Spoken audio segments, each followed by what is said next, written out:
tayo or plastic. Something na i-cover po yung skin natin sa kamay natin. Kasi, yung kasoy po, meron po yan siyang dagta sa loob. Pag hiniwa po yan siya, madam, kailangan po talaga... Ay, naku, ate ko kayo ano mo. Wala yan. Ayan, kailangan po yan siyang biyakin sa gitna para po makuha yung nuts. Kaso po, bawal talagang hawakan siya ng kamay to kamay lang.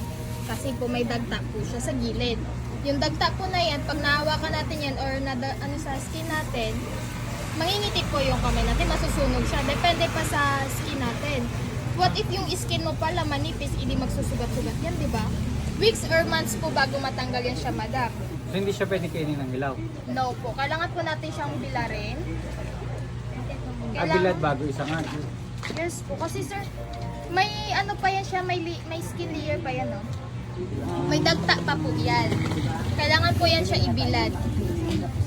Pagka Tapos? nabilad na po yan siya kahit po isang araw lang, basta maganda yung init ng araw, madali na lang yan siya matanggal. Tapos, after nun, finished product na siya. Tapos bago magbukas niyan, dapat naka ano muna. Naka-gloves po Saka tayo.